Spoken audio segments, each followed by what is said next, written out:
سلام کے اعتبار سے کہ انبیاء پر سلام ہو، خدا کے منتخب بندوں پہ سلام ہو، آیا آل محمد پر سلام پر کہیں کوئی آیت ملی ہے؟ اب اگر حافظ ابو نعیم کی کتاب غایۃ المرام پر دیکھیے تو آپ کو حوالہ مل جائے گا، یا اس کے علاوہ ہم بات کو آگے بڑھائیں، امام رضا علیہ السلام مامون الرشید بیٹھا ہوا ہے اور اس کے دربار کے علماء بیٹھے ہوئے، اور مسئلہ نکلا ہے کہ آل محمد درود میں شامل ہیں کہ نہیں۔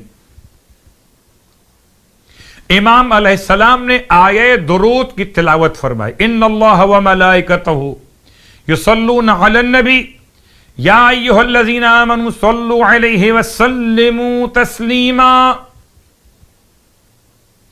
اور جب ہماری اور آپ کی عادت، ہم نے درود پڑھ لیا، اللہم صل علی محمد وآل محمد وعجل فرجہ، امام علیہ السلام نے تمام ان علماء سے سوال کیا کہ اس آیت پر عمل ہو گیا جب آپ نے درود پڑھا اور اس میں آل محمد کو شامل کیا؟ پھر روایت امام علیہ السلام نے تاکیداً ارشاد فرمائی کہ لوگوں نے آ کے سوال کیا کہ ہم آپ کو سلام کرنا جانتے ہیں یا نبی اللہ، آپ پر اس صلوات کیسے پڑھیں گے؟ تو پیغمبر نے صلوات پڑھنے کا طریقہ بیان فرمایا۔ مامون کہتا ہے کوئی اور واضح ترین آیت بتائیے، تب امام نے وہ آیت پڑھی، سلام علی آل یاسین۔ جتنے علماء مامون کے دربار میں بیٹھے ہوئے تھے ان تمام علماء نے امام پر کوئی تنقید اور سوال نہیں کیا کہ آپ آل کیوں پڑھ رہے ہیں، تو الیاسین ہے، سلام علی الیاسین، جیسے کہ نادان افراد سمجھتے کہ الیاسین الیاس کی جمع ہے، سلام ہو الیاسوں پر، ایسا نہیں ہے۔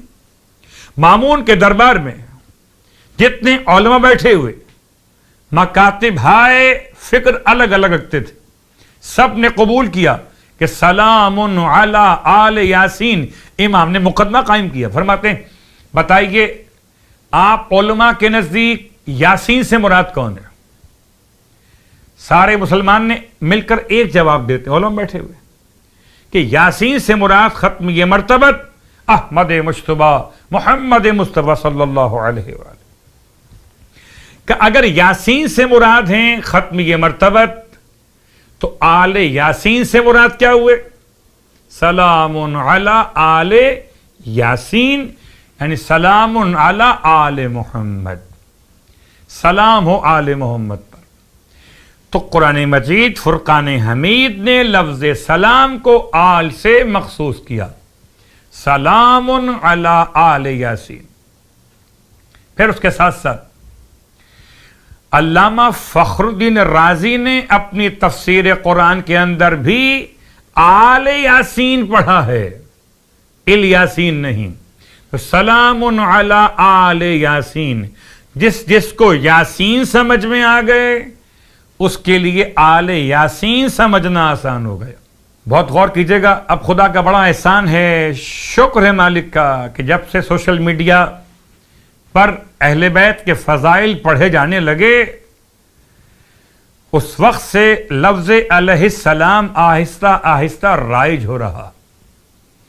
کبھی کبھی ہو جاتا ہے، بعض افراد قبول نہیں کر پاتے، لیکن آہستہ آہستہ متوجہ ہو رہے ہیں، اور لوگ اب اس بات کے قائل ہو چکے کہ علیہ السلام کہنے میں حرج کیا؟ جب کوئی ظاہر ہو تو علیہ السلام، جب کوئی غائب ہو تو علیہ السلام۔ اور قرآن مجید نے تو والسلام علی من اتبع الہدی کہہ کر بات بیان کی کہ جو ہدایت کی پیروی کریں ان پر سلام ہے، جو ہدایت کر رہے ہوں ان پہ سلام نہیں ہوگا۔